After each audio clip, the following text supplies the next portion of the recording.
아버지 하나님, 저희가 또 예배 드릴 때 우리와 함께 하시고 임재하시는 하나님, 하나님께서 우리 각 가정에서 예배 드리는 모든 가정 위에도 동일한 성령께서 임재하시고 성령의 은혜를 주시기를 간절히 기도합니다. 아버지 하나님, 저희가 이번 주에 중요한 선거가 있습니다. 하나님 간절히 바라옵고 원하옵기는 정말 난국을 타개하고 나라를 올바로 인도하고 또 참 어렵고 가난하고 원통한 자들을 참으로 위로할 수 있는 그런 지혜로운 참으로 국회의원들이 많이 선출될 수 있게 허락해 주십시오.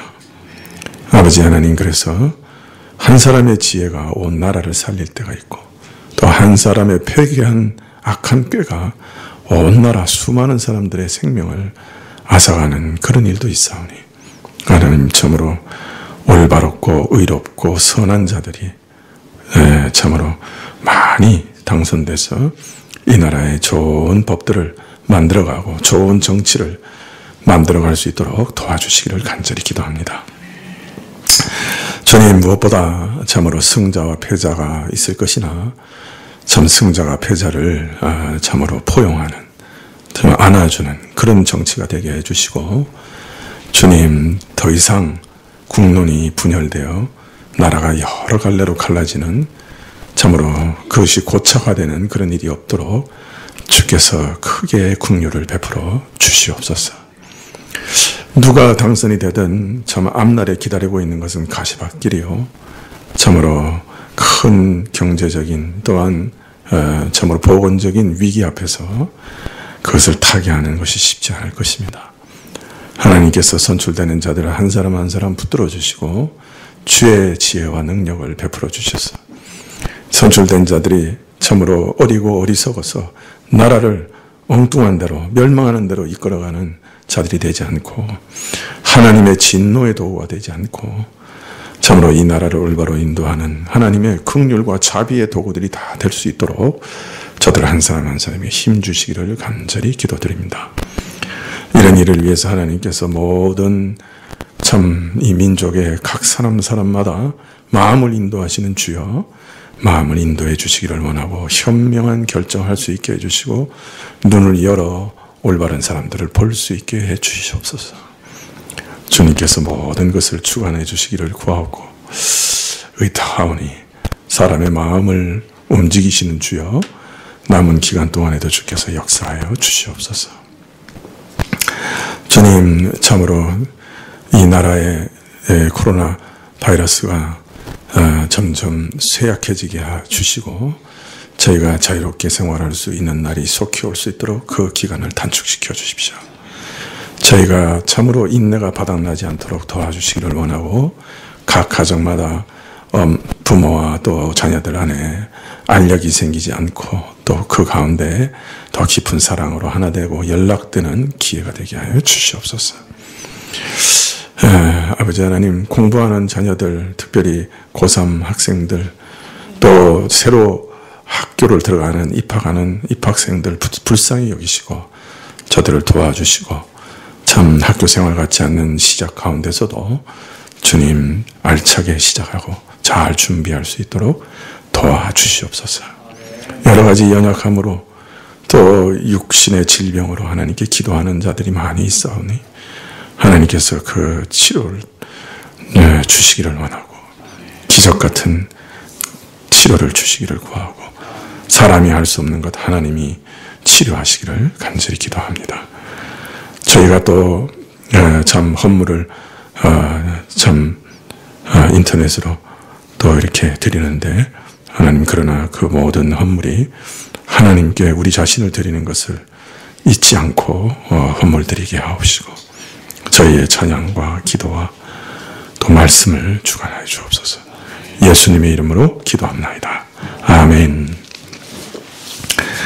말씀은 마태복음 15장 10절부터 20절까지 말씀입니다.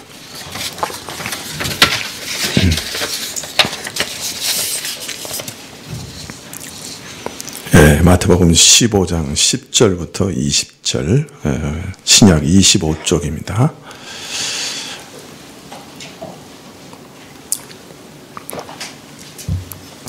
마태복음 15장 10절부터 제가 봉독해 드리겠습니다. 무리를 불러 이르시되 듣고 깨달으라. 입에 들어가는 것이 사람을 더럽게 하는 것이 아니라 입에서 나오는 그것이 사람을 더럽게 하는 것이니라. 이에 제자들이 나와 가로되 바리새인들이 이 말씀을 듣고 걸림이 된 줄 아시나이까. 예수께서 대답하여 가라사대 심은 것마다 내 천부께서 심으시지 않은 것은 그것은 뽑힐 것이니 그냥 두어라. 저희는 소경이 되어 소경을 인도하는 자로다. 만일 소경이 소경을 인도하면 둘이 다 구덩이에 빠지리라 하신대. 베드로가 대답하여 가로되 이 비유를 우리에게 설명하여 주옵소서. 예수께서 가라사대 너희도 아직까지 깨달음이 없느냐.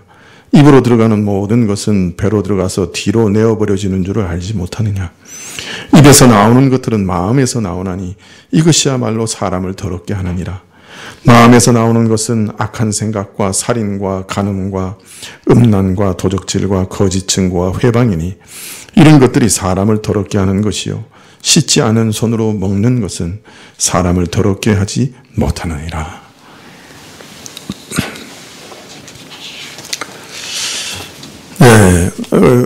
우리는 지난 몇 주간 동안에 예수님을 찾아온 바리새인과 서기관들이 예수님의 제자들이 씻지 않는 손으로 떡을 먹는 것을 보고 신란한 일을 살펴보고 있습니다.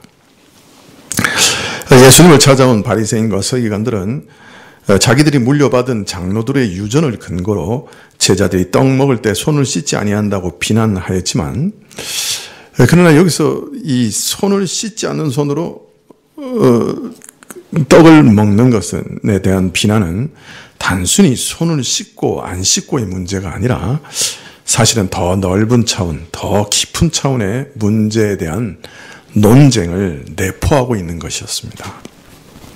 그것이 무엇이냐 하면 정결규례라고 하는 구약의 규례에 대한 논쟁인 것이에요. 이스라엘은 애굽에서 탈출해서 시내산에서 하나님과 거룩한 언약을 맺고 하나님의 백성이 됩니다. 그래서 하나님의 백성으로 새로운 삶을 시작하는데요. 자, 하나님께서 이렇게 새로운 삶을 시작하게 하신 그 삶의 목적이 무엇이냐? 구체적으로 밝히시되 이스라엘을 세상 가운데 구별해내어 제사장 나라로 삼으시는 것이다. 그래서 저들로 하나님 가까이 나와 하나님 그분을 섬기게 하기 위해서 내가 저희들과 언약을 맺고 저들을 내 백성으로 삼았다. 자, 그런데 하나님께 가까이 나오기 위해서는 뭐가 필요하냐? 하나님의 거룩한 성품을 닮아서 거룩해지고 거룩하게 살아가는 것이 필요하다. 하나님의 제사장으로서 하나님을 섬기려고 하면, 하나님께 나가려고 하면 거룩한 것이 필요하다.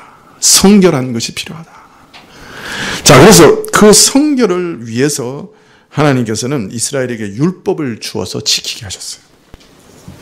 특히 레위기 11장 이하에 보면 음식을 가려 먹는 일에서부터 시작해서 죽음, 즉 시체, 사체의 처리, 성생활과 출산, 문둥병과 같은 질병에 대한 처리, 제사장의 의식, 결혼, 윤리, 여러 가지 사회 제도에 이르기까지 모든 삶의 영역에서 속되고 부정한 것은 버리고 오직 거룩하고 정결할 것을 명하십니다. 이것을 정결규례라고 하는 것이죠. 오늘 예수님과 바리새인들 사이의 논쟁을 이야기하고 하는 빌미가 된 이 장로들의 유전, 즉 손을 씻고서야 떡을 먹는 관례 역시 이 정결규례를 어떻게 지킬 것인지 장로들이 가르친 유전들의 하나입니다. 이런 관습은 율법을 먹을 때 정결한 것과 음식을 먹을 때 정결한 것과 부정한 것을 가려서 먹으라 하시고, 또 부정한 것에 접촉해서 더러워졌으면 물로 씻어 정결하게 하라고 하신 레위기의 정결 규례에 분명히 바탕을 두고 있는 것이죠. 그러므로 지금 바리새인들과 예수님께서 음식을 먹기 전 손을 씻는 문제로 논쟁하신 것은 단순히 손을 씻느냐 마느냐 하는 문제를 넘어서서 이 정결 규례에 대한 논쟁인 것이에요. 그래서 성결한 삶을 결정하는 것은 무엇이냐?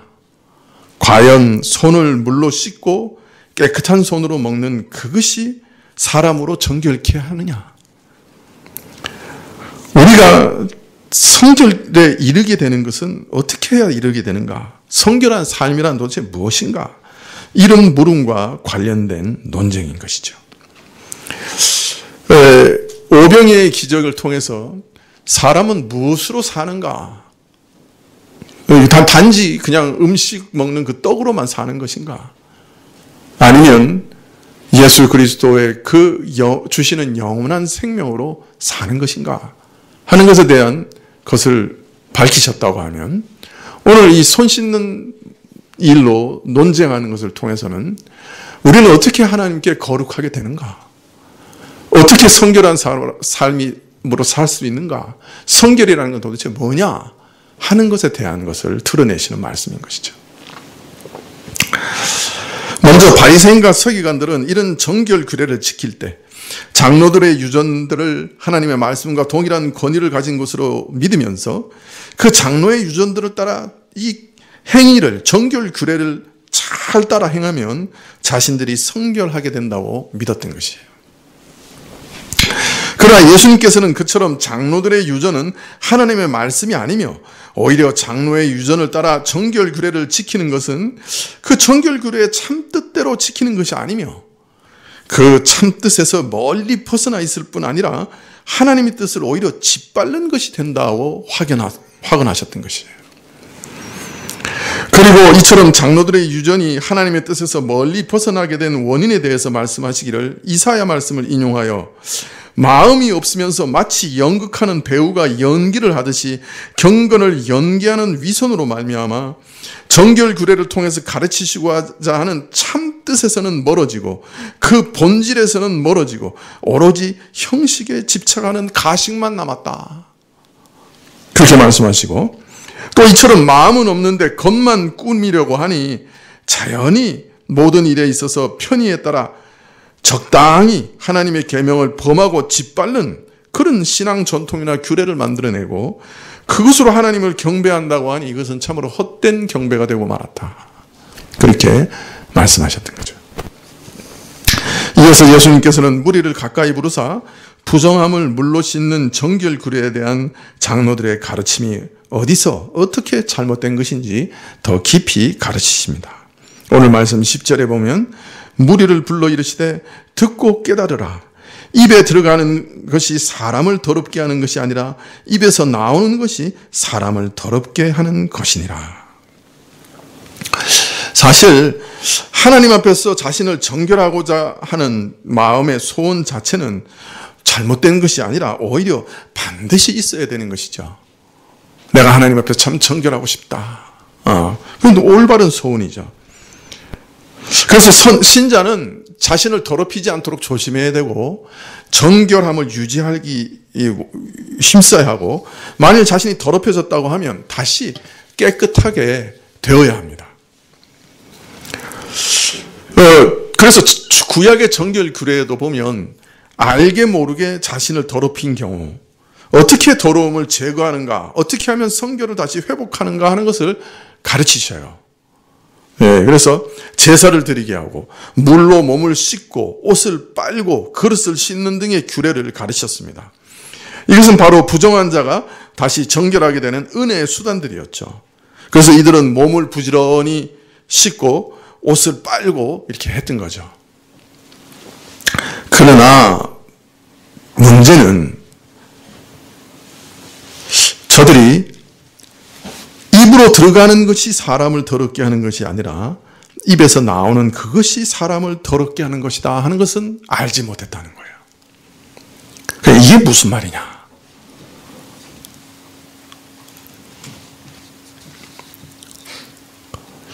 자, 예루살렘에서 온 바리새인들이 그렇게 손을 씻으라고 한 이유가 뭘까요? 원래는 더럽혀졌을 때 몸을 씻고 옷을 씻고 하는 거예요. 그런데 음식을 먹기 전에 열심히 손을 씻으라는 이유가 뭘까요? 코로나 바이러스가 묻어 있기 때문에? 그런 건 아니죠. 지금 여기서는. 왜 열심히 씻으라 그러는 거예요?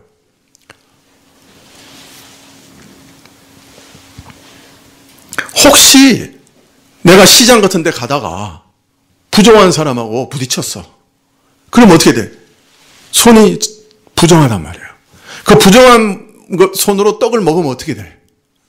떡이 부정하게 되는 거예요. 그럼 그 부정한 떡을 먹으면 어떻게 돼? 나도 부정하게 되는 거예요.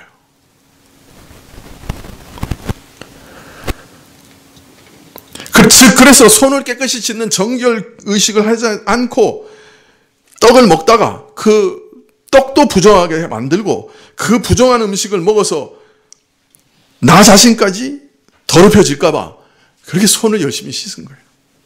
그러니까 이건 더러워진 다음에 원래는 몸을 씻으라고 그러셨는데 이건 예방 차원이야. 유대인들은 예방을 좋아했나 봐. 그래서 무조건 씻는 거예요. 더럽든 안 더럽든 일단 씻고 보는 거야. 그게 얼마나 열심히 있는 거예요. 정결하려고. 근데 예수님이 아주 충격적인 말씀을 얘기하시는 거예요. 아주 정반대로 얘기하시는 거예요. 입으로 들어가는 것이 사람을 더럽히는 게 아니라는 거예요. 입에서 나오는 것이 그 사람을 더럽힌다는 거예요. 이 참 수수께끼 같은 비유의 말씀을 하시니 이 듣는 사람들이 전부 혼란스러웠어요. 이게 도대체 무슨 말씀이야? 이거 좀 충격도 받고. 아니, 입에서 나오는 것이 사람을 더럽게 하는 것이라니. 아니면 그럼 토한다는 말인가? 혹시 침 이게 더럽다는 건가? 아니, 막 이렇게 막 혼란을 일으켰어요. 그래서 베드로가 예수님께 여쭤봅니다. 15절 하반절에 보면 이 비유를 우리에게 설명해 주십시오. 제자들조차도 이 말씀을 이해할 수 없어서 예수님께 그 뜻을 알려주도록 부탁을 드렸던 거죠. 예수님께서는 지금까지 많은 비유들을 저들에게 설명해 주시고 따로 가르쳐 주셨는데도 불구하고 아직도 깨달음이 없는 제자들을 꾸짖으시면서 그러나 말씀의 뜻을 풀어 이렇게 설명하십니다. 17절부터 보면 입으로 들어가는 모든 것은 배로 들어가서 뒤로 내어 버려지는 줄 알지 못하느냐. 입에서 나오는 것들은 마음에서 나오나니 이것이야말로 사람을 더럽게 하느니라. 마음에서 나오는 것은 악한 생각과 살인과 간음과 음란과 도둑질과 거짓증과 회방이니 이런 것들이 사람을 더럽게 하는 것이요 씻지 않은 손으로 먹는 것은 사람을 더럽게 하지 못하느니라. 먼저 입으로 들어가는 것과 입에서 나오는 것을 대조하여 설명하십니다. 자, 입으로 들어가는 것은 우리가 흔히 입으로 먹는 그 음식물은 어떻게 되는 거예요? 먹고 소화되고 그래서 육신의 생명에 필요한 영양을 공급한 다음에 배설될 뿐 그것이 정결하거나 부정하거나 하는 것과는 아무 상관이 없다는 거예요. 따라서 음식을 먹는 일과 관련해서 손을 씻든지 씻지 않든지 언제든지 음식의 그 본연의 일만 한다고 하면 그건 다 깨끗한 거예요. 음식 자체가 사람을 더럽게 하거나 부정하게 하지는 못하는 거예요. 그래서 씻지 않는 손으로 먹는 것이 사람을 더럽게 하지 못하는 거예요. 음식은 음식일 뿐이야. 음식을 그 역할대로 먹고 소화하고 배설하면 그것으로 끝나는 거예요. 그것 자체가 어떤 부정이나 그죠? 더러움을 우리에게 끼치는 게 아닌 거예요.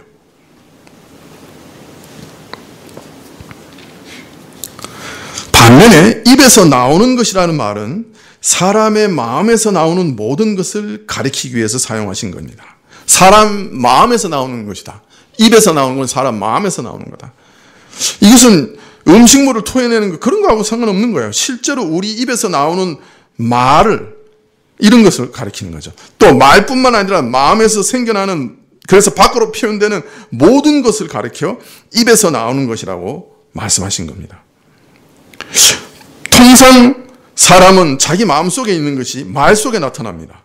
그러나 말뿐 아니라 눈빛으로도 나타나고 행동으로 나타납니다. 그래서 사람의 말이 특히 그가 무심코 내뱉는 말이 그 행동이 종종 그 사람의 생각과 마음에 가득 차 있는 것이 무엇인지를 보여주는 단서가 되기도 합니다. 우리가 사람 마음을 꿰뚫어 볼 수는 없잖아요. 근데 그 무심결에 나오는 그 말들 속에 어떤 면에서는 사람의 마음이 담겨 있을 때가 많은 거죠. 자, 그런데 문제는 이 마음에서 나오는 것이 진정 사람을 더럽게 만든다고 하시고, 왜냐하면 마음에서 나오는 것들을 살펴보면 악한 생각이요, 살인이요, 간음과 음란함과 도적질과 거짓증과 회방, 이런 악한 것들이 계속 솟아난다는 거예요.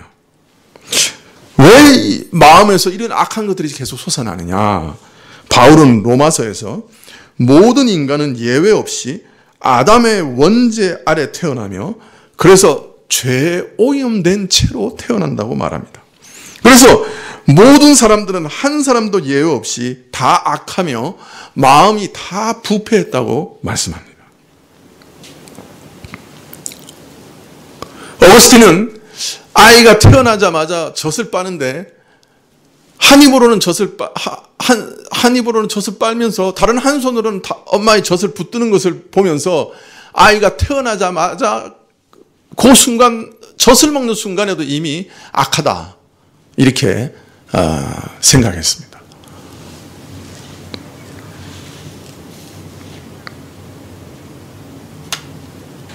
그래서 마음에서 나오는 것이 있다면 다 악으로 기울어지는 것뿐이다. 하나님을 온 마음으로 사랑하고 이웃을 내 몸처럼 사랑하는 쪽으로 기울어지는 것은 없어요.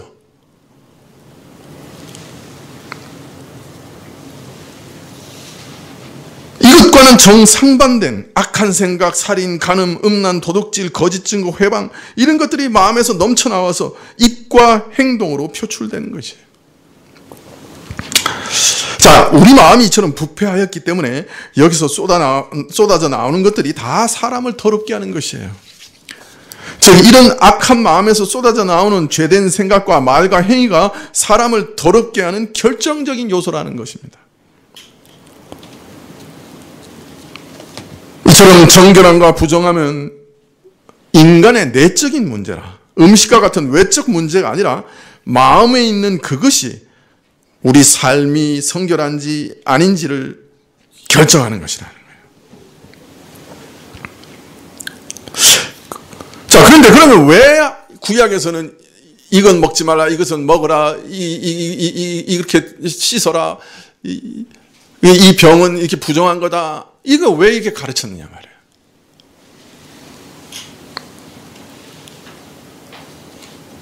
첫째로 그건 뭐냐면 우리 사람들에게 하나님 앞에서 정한 것과 부정한 것이 있다는 것을 가르치시는 어떤 면에서는 초등학문이에요.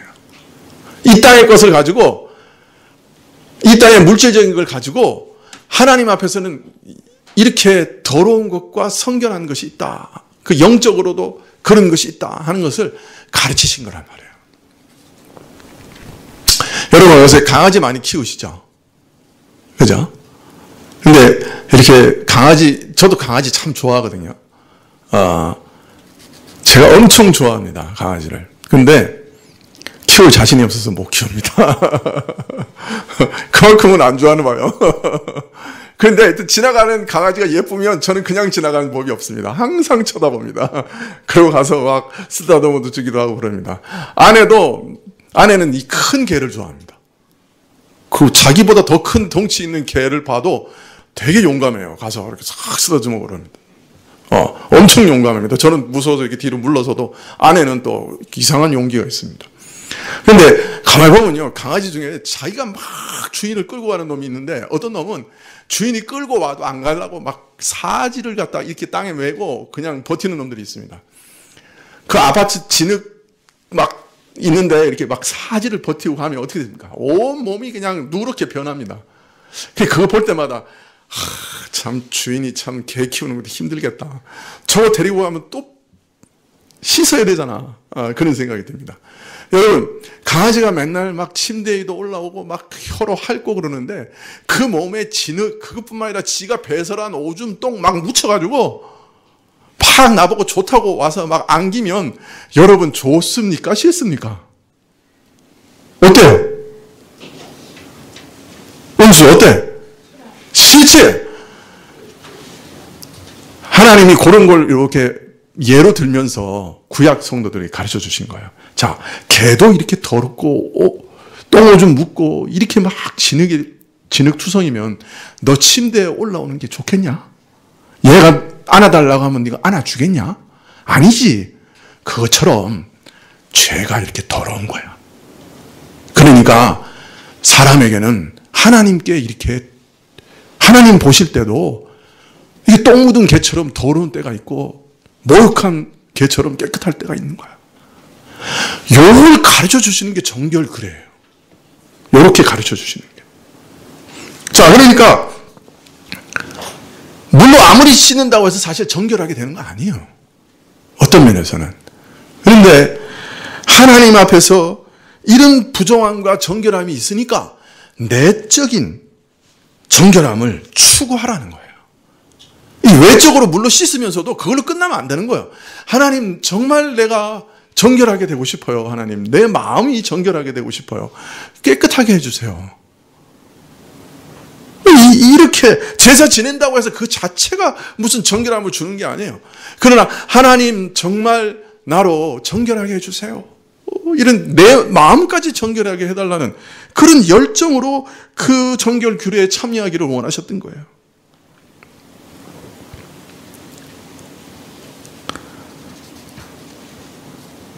그래서 사람이 겉으로 정결 규례를 아무리 잘 지켜도 그 내밀한 마음이, 그 자아가 정결해지지 않으면 그 외적 행위는 아무 소용없는 거예요. 내적인 마음이 본질이고 외부적인 규례는 그것에 대한 표에 불과한 거예요. 자, 그러니까 이런 내가 외부적으로 잘 손 씻고 몸 씻고 옷 빨고 하면 내가 하나님 앞에서 순결해질 거다 하는 것은 그 핵심을 완전히 놓쳐버리는 거예요. 외면적인 규칙만 지키면 속까지 순결해야 된다고 하는 요청을 무시하면서 외적인 것만 신경 쓰면 그거는 요청 완전히 놓쳐버리는 거예요. 진짜는 내 마음을 정결하게 하는 것인데. 따라서 바리새인들이 그 장로의 유전을, 잘못된 그 유전을 쫓아서 하나님 앞에서 마음까지 성결해지려고 하는 그런 자세를 잊어버린 채 기계적으로 손 씻고 몸 씻고 그릇 닦고 그렇게 하면 정결하게 되는 줄 알았던 그것이 가장 치명적인 실수예요. 하나님 앞에서 거룩한 마음으로 서려고 하는 자세가 없다면, 내적 성결에서 나온 것이 아니라면, 마음과 연결된 것이 아니면 아무 소명이 없는 거예요. 기계적으로 의식적으로 지키는 것, 그건 정결하게도 부정하게도 못하며 정작 영적 더러움을 씻어내지 못하는 거예요. 자, 그런데 여기서 한 가지 주의할 게 있어요. 예수님께서는 여기서 입으로 들어가는 것과 입에서 나오는 것을 각각 나누어서 입으로 들어가는 것을 외적인 것, 입에서 나오는 것을 내적인 것, 영적인 것으로 결합시키셨어요. 그래서 입으로 들어가는 것은 다 물질적이고 외부적인 것이고 입에서 나오는 것만 모두 영적인 것이다. 이렇게 오해하기 쉬워요. 그렇게 되면 레위기에서 부정한 짐승과 정결한 짐승을 가려 먹으라고 한 규례를 부정하는 말씀처럼 들리기 쉬운 거예요. 근데 사실 레위기의 규례도 단순히 조금 전에 말씀드린 대로 음식을 가려 먹으라는 뜻이 아니었어요. 그것을 예로 정한 것과 부정한 것이 있다는 것을 가르치신 것이에요. 사실은 거기 더 깊은 의미가 함축되어 있는 거예요. 그 깊은 의미를 오늘 예수님께서 다 드러내 주시는 거죠. 정결규례의 진정한 의미가 이거다라고 가르치시는 거예요.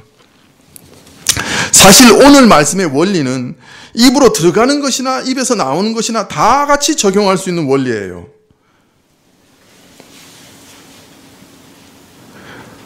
받아들이는 것, 입으로 들어가는 것, 섭취하는 것,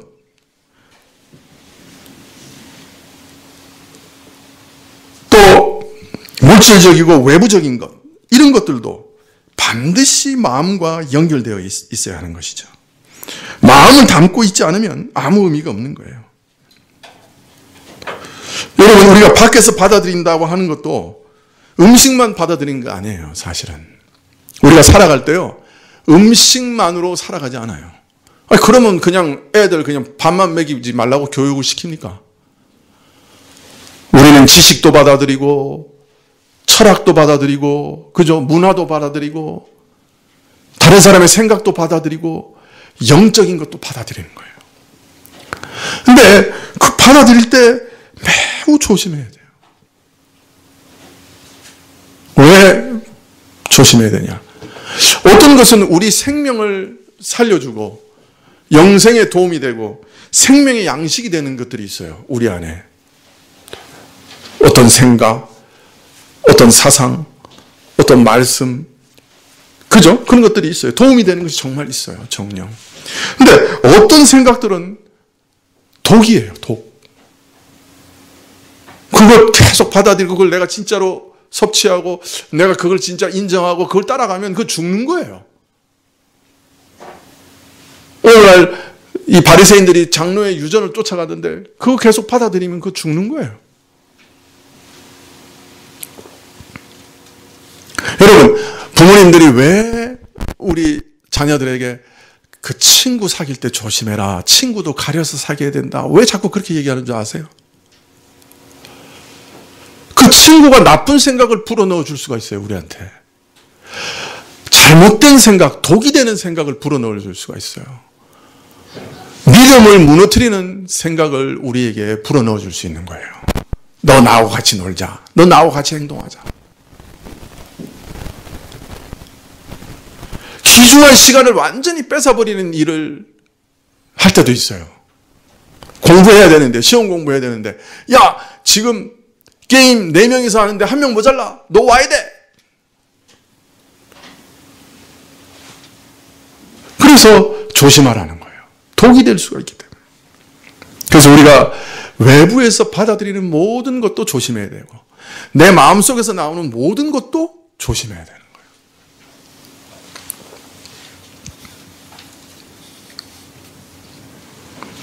다시 말씀드리지만 정결 규례의 참뜻은 음식을 가려 먹어라, 물로 몸을 씻으라, 그런 규례의 참뜻은 이런 영적 차원의 성결을 가르치시는 거예요. 단순히 어떤 동물의 고기를 먹고 어떤 고기는 먹지 말라, 그런 명령 아니에요. 영적으로 받아들여 섭취하는 것에 대해서 조심하라. 그것이 내 마음을 더럽히는 것이 아닌지, 참으로 내 영혼을 성결하게 하는지 잘 판단하고 철저히 가려 받아들이라. 잘못하면 하나님께 완전히 더러워져서 하나님께서 가까이 오지도 않으시고 나하고 접촉하지 않으시려고 그래요. 냄새나서, 너무 더러워서.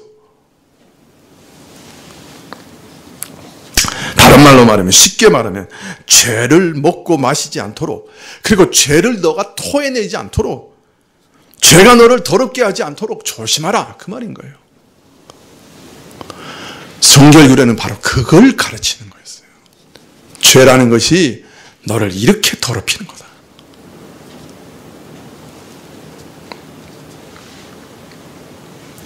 그것을 이 땅의 방식으로, 우리 어린아이가 알아들을 수 있는 그런 방식으로 가르치신 거예요. 죄라고 하는 것이 이렇게 사람을 더럽히는 것이야. 바리새인들과 예수님 사이에 오가는 논쟁을 지켜보던 제자들은 매우 근심이 되었습니다. 그래서 오늘 말씀 15장 12절 하반절에 보면 바리새인들이 이 말씀을 듣고 걸림이 된 줄 아시나이까. 바리새인들이 매우 분노했으면 분명합니다. 한번 생각해 보십시오. 저들 바리새인과 서기관들이 백성들의 존중을 받고 존경을 받으며 백성들을 인도하는 선생이요, 소경을 인도하는 빛이라고 자처할 수 있는 근거가 뭡니까? 저들이 바로 기록된 성경을 해석할 수 있는 장로의 유전을 가지고 있다는 것이었죠. 저들이 바로 성경을 해석할 수 있다는 거였어요. 이 장로의 유전들은 입에서 입으로, 선생에서 제자들에게 전해지는 것이고, 이런 해석의 전승은 오직 이들 바리새인과 서기관들에게 보존되고 전달되었다고 주장하고 있으니, 성경을 바로 이해하려면 누구한테 갔어야 되는 거예요? 그 당시에 바리새인과 서기관한테 가야 되는 거예요. 그런데 만일 장로들의 유전은 하나님의 말씀이 아니다 하는 이런 예수님의 판단이 이제 세상 사람, 그 유대인들에게 다 전파되고 뿌리 내린다면 어떤 일이 일어나겠어요? 바리새인과 서기관들은 아무것도 가진 게 없는 거예요. 지금까지 오히려 하나님의 계명을 오해하게 하고 심지어 대적하게 한 잘못된 가르침을 가르치는 자들이니, 그것을 하나님 말씀인 양 가르친 자들이니 오히려 악하고 거짓된 자들로 손가락질 받으며 지탄받게 될 거예요. 그러니 바리새인과 서기관들은 자신들의 명예와 권위 그리고 높은 지위를 이 말 한마디면 잃어버리게 될 거예요. 일거에 없어지는 거예요. 여러분이면 어떻게 했겠어요? 이런 상황에 처해 있으면, 이런 위기 앞에 있으면 어떻게 했겠어요? 저자를 없애자. 그런 생각 다 했겠죠. 그죠?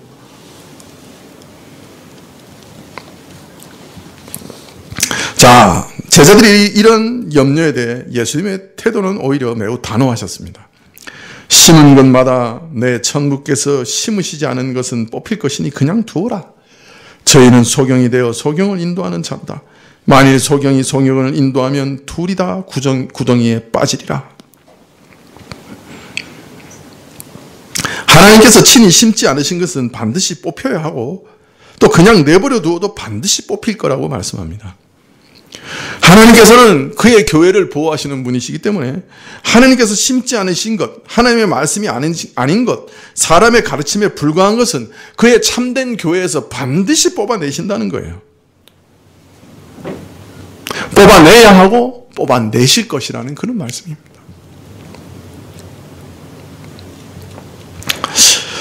또 이런 인본적인 신앙 전통, 하나님과는 상관없이 사람의 생각과 편의에 따라 형성된 전통을 맹목적으로 가르치는 자와 또 이런 가르침을 받아들여 따라가는 자를 가리켜 소경이 소경을 인도하는 일이라. 결국은 둘 다 구덩이에 빠져 망하리라. 구덩이에 빠질 것이다.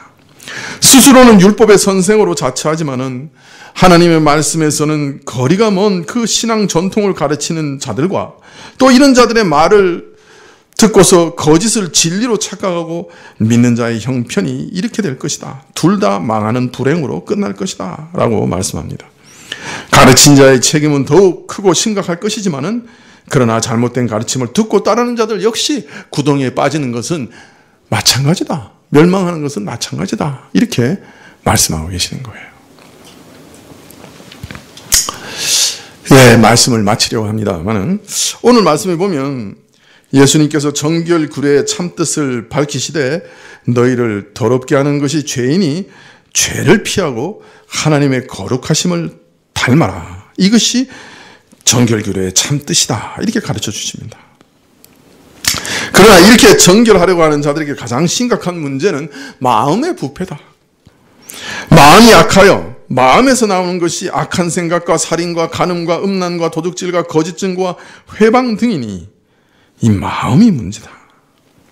자, 그런데 오늘 여기까지만 말씀하셨고 어떻게 해야 이 악한 마음을 처리할 수 있느냐 그건 또 말씀하지 않으셨어요. 오늘 문제만 던져놓으신 거예요. 자, 그럼 어떻게 하면 이 악한 마음을 처리할 수 있느냐 하는 것은 나중에 말씀하시고 또 신약의 로마서에 가서 또 더 자세히 풀어 가르치시죠.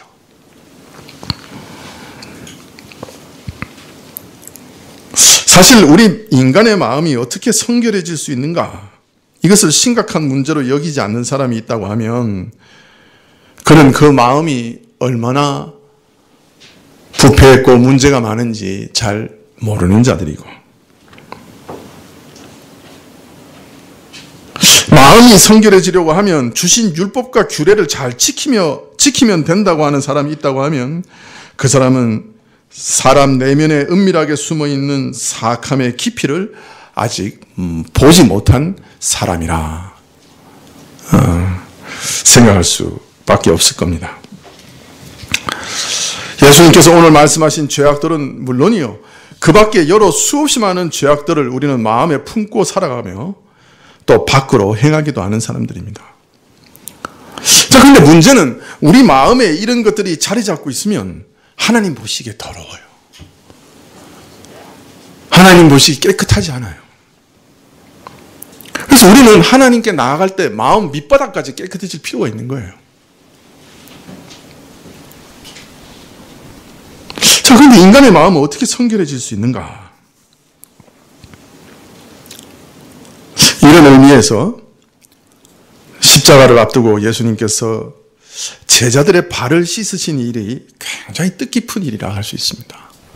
이것은 어떤 면에서 정결 규례를 따라 행하신 일이라고 할 수 있어요. 원래는 온몸을 다 씻어 주셔야 되는 거예요. 그죠?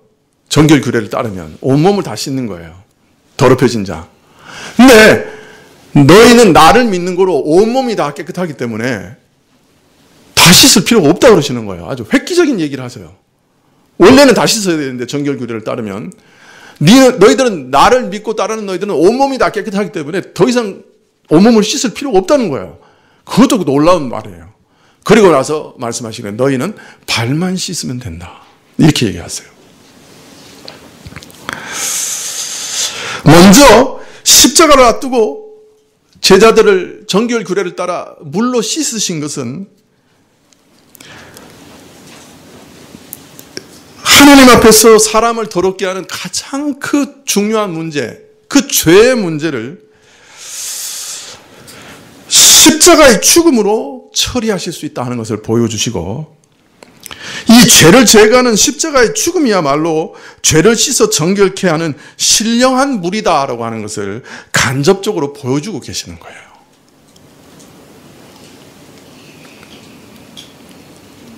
구약에서 부정하게 된 자가 물로 씻거나 제사를 드려 부정함을 제거하는 규례는 결국 그리스도의 죽음을 가리키는 표였던 것이에요. 그 그리스도의 죽음의 은혜, 그리스도의 그 보혈의 은혜를 미리 보여주는 표였던 거예요. 오실 메시아의 은혜를 믿고 물로 씻는 사람은 정결하게 됐을 거예요. 그러나 그냥 물이 나를 정결하게 해준다고 생각하면 이건 아무 소용없는 거예요. 이런 규례가, 이런 물로 붓는 행위가 나를 정결하게 해준다? 아니요. 그 물이 표상하고 있는 게, 상징하고 있는 게 뭐냐? 예수 그리스도의 정결케 하시는 은혜라고요. 그의 십자가의 죽음의 은혜라고요. 그 보혈의 은혜라는 거예요. 그걸 모르고 맨날 음식 먹기 전에 물로 손 씻는다고 해서 정결하게 되느냐? 아니라는 거예요.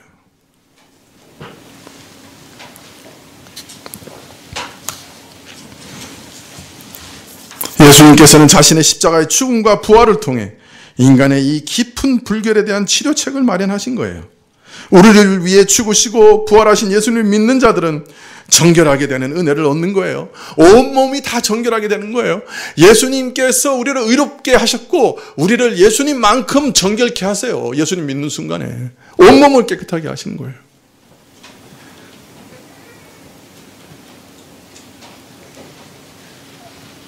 이걸 보통 확정적 성화라 그래요.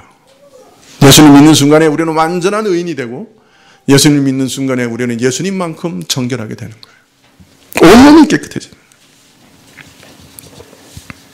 자, 그런데 문제는 오늘 우리 신자들 한번 봅시다. 우리 자신을 봐도 어떻습니까? 마음에 스쳐가는 생각들이 다 정결한 생각입니까?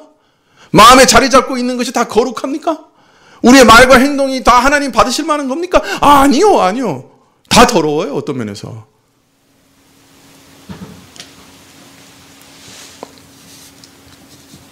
그래서 우리는 이미 예수님으로부터도 완전한 정결을 선물 받았지만 동시에 이 선물을 날마다 받아야 돼요. 다른 말로 말하면 이 세상에서 우리 발이 매일 더러워지기 때문에 날마다 순간마다 우리 발을 씻어야 되는 거예요.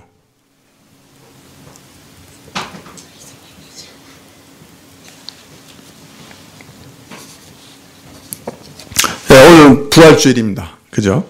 예수님의 부활을 기념하고 감사하는 날인데, 근데 예수님께서 부활하신 후에 우리를 위해서 행하신 가장 놀라운 일이 뭐냐? 그건 성령님을 우리에게 보내주신 거예요.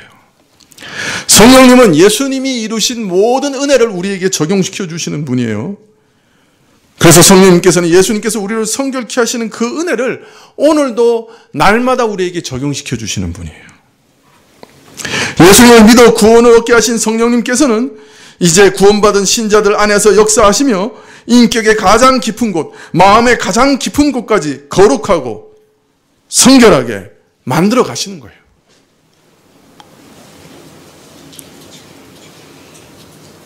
이미 예수님 믿을 때 완전한 의와 예수님만큼 거룩한 성결을 선물로 받았어요. 그러나 그 성결은 날마다 우리에게 적용되어야 되는 거예요. 날마다 우리는 발을 씻어야 되는 거예요. 비유컨대 죽을 때까지 씻어야 되는 거예요. 성령님께서는 먼저 말씀을 통해 우리의 죄악을 들춰내시고, 그래서 날마다 우리로 고백하며 돌이키게 하시고 회개케 하세요. 날마다 우리 발을 씻기세요. 뿐만 아니라 말씀을 통해 우리 마음의 생각을 바꾸어 가세요. 욕구를 바꾸어 가세요. 소욕을 바꾸어 가세요. 그래서 성경에서는 우리가 거룩하게 살아가려면 우리 힘으로는 안 되고 성령을 따라 살아야 된다고 계속 말씀하시는 거예요.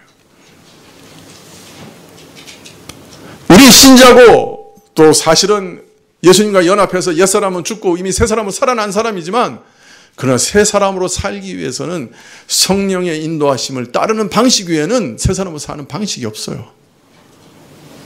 우리는 그렇지 않으면 바로 옛사람의 방식으로 살아가요.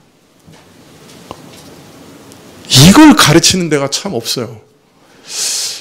여러 곳에서 귀를 기울이고 교회들마다 들어봐도 왜 그런지 모르지만 이걸 가르치는 교회가 없어요.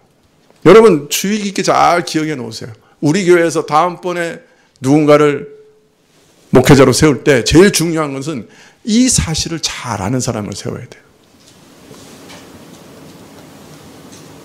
성령의 인도하심이 무엇인지, 성령을 따라 살고 또 그것 아니면 살 수 없는 이유가 뭔지, 어떻게 해서 우리가 하나님 앞에 거룩해지는지 그걸 잘 알고 가르치는 사람을 세워야 돼요.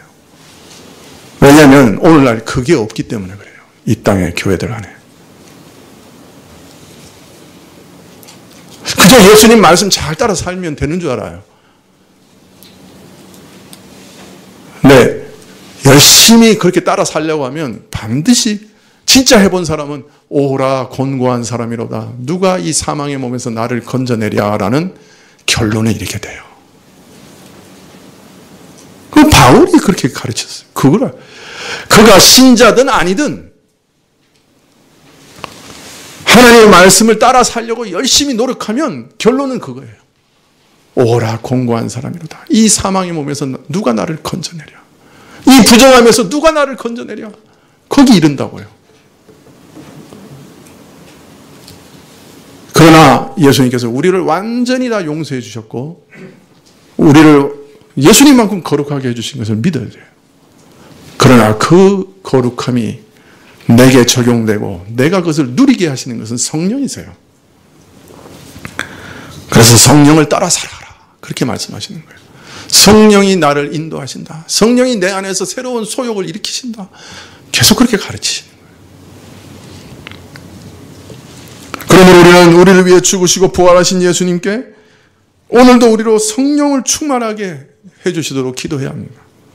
부활하신 주님이 보내신 성령님을 날마다 우리는 영접하고 환영해야 합니다. 그가 인도하시는 것을, 그가 말씀을 통해서 인도하시는 것을 민감하게 발견하고 또 그 성령님의 도우심을 기도해야 합니다. 그래서 날마다 우리 발을 씻어 정결하게 해야 합니다. 기도하시겠습니다.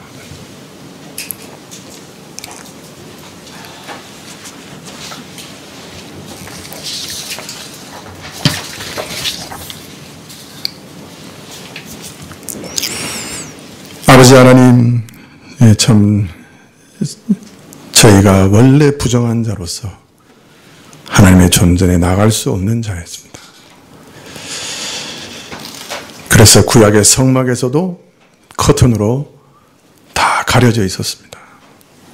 주 예수께서 십자가에 죽으실 때 그 커튼이 위에서부터 아래로 다 찢어지고 우리가 주님 앞에 언제라도 담대히 나갈 수 있도록 주의 성결을 우리에게 주셨습니다. 거룩하게 하셨고 주님 앞에 나갈 수 있는 은혜와 권리를 주셨습니다. 그러나 우리는 우리 죄로 인해 날마다 더럽혀지는 자들이 오니 주의 성령께서 우리에게 주의 그 정결하신 은혜, 그 보혈의 은혜를 날마다 적용시켜 주시고 우리로 회개케 하시고 우리 스스로를 씻으시는 성령께 날마다 의탁하게 하옵소서. 성령께서 우리 마음을 또 새롭게 하셔서 마음 가장 깊은 곳에서부터 거룩하게 하옵소서. 예수님의 이름으로 기도합나이다. 아멘. 네, 217장 찬송하시겠습니다.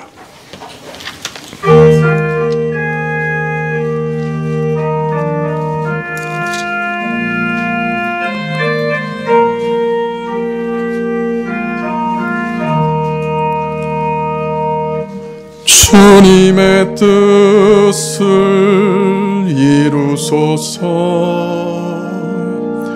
고요한 중에 기다리니 진흙과 같은 날 빚으사 주님의 형상 만드소서. 주님의 뜻을 이루소서. 주님 발 앞에 엎드리니 나의 맘속을 살피시사 눈보다 희게 하옵소서. 주님의 뜻을 이루소서. 병들어 몸이 피곤할 때 권능의 손을 내게 펴사 새롭게 하여 주옵소서. 주님의 뜻을 이루소서. 온전히 나를 주장하사 주님과 함께 통거함을 만민이 알게 하옵소서. 아멘.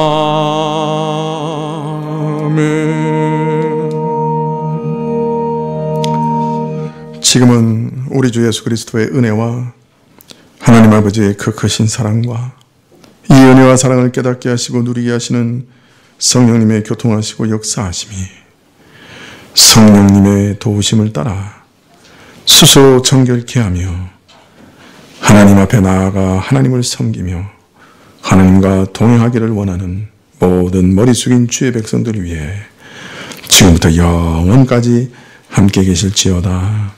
아멘.